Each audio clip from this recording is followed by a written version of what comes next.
یہاں تک تاریخ لکھتی ہے کہ دشمن اتنی سزا دیتا تھا اہل بیت کے چاہنے والوں کو، اور غصہ وہ اس لیے کرتا تھا کیونکہ ان کے چہروں کو مایوس نہیں کر پاتا تھا۔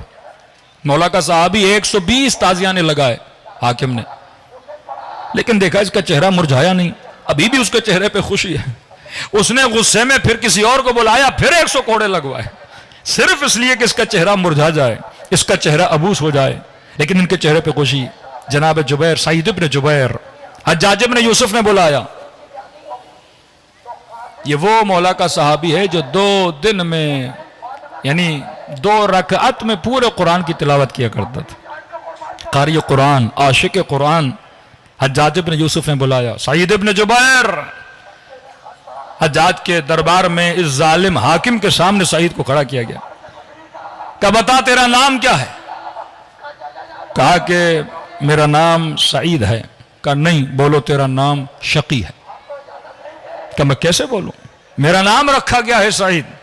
پھر کہا نہیں، تیرا نام سعید نہیں ہے، تو شقی ہے کیونکہ علی کا عاشق ہے۔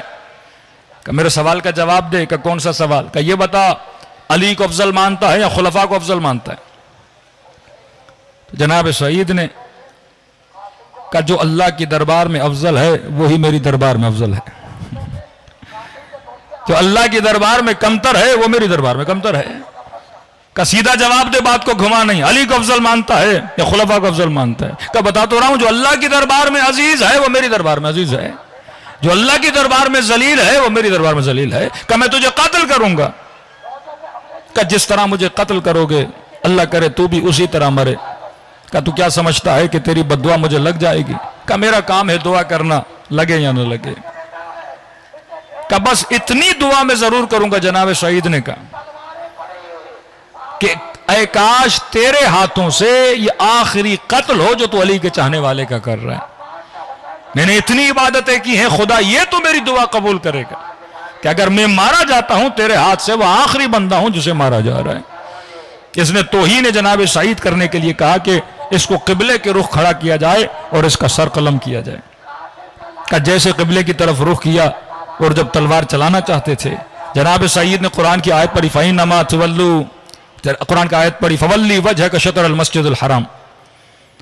جیسے اس نے آیت سنی کہ اس کا سر قبلے سے ہٹاؤ، دوسری طرف جا کے اس کو ذبح کرو۔ جناب سعید کو گھمایا، پھر مسکرا کر آیت پڑھی فَأَيْنَمَا تُوَلُّوا فَثَمَّ وَجْهُ اللَّهِ، جہاں بھی چہرہ کرو گے وہاں پروردگار عالم ہے۔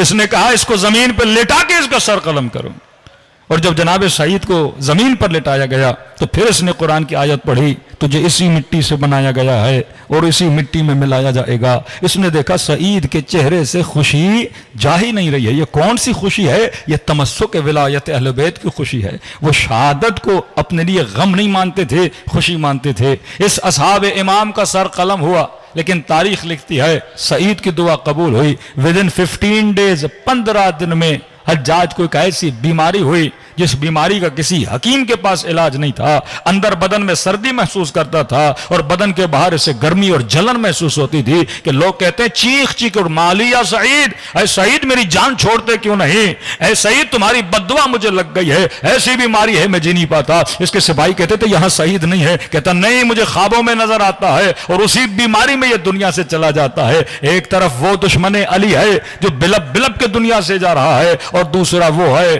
جس کا سر کاٹا جا رہا ہے لیکن چہرے پر مسکراہٹ ہے۔ یہ خوشی اصحاب امام حسین کے پاس تھی۔ آج اگر ہماری زندگیوں میں یہ خوشی آ جائے، آج یہ فرح آ جائے، آج دنیا میں ڈپریشن کا کوئی علاج نہیں ہے، دنیا میں انزائٹی کا کوئی علاج نہیں ہے، کتنی سائنس نے ٹیکنالوجی کر لی، لیکن ہمیشہ کوئی ڈپریشن کا مریض ہے اسے گولی دیتے ہیں کہ آپ جا کے سو جائیے، اسے نشے کی گولیاں دی جاتی ہیں۔ لیکن یہ فرح اگر حاصل کرنا چاہتے ہو، یہ فرش عزا امام حسین سے آپ کو ملتی ہے۔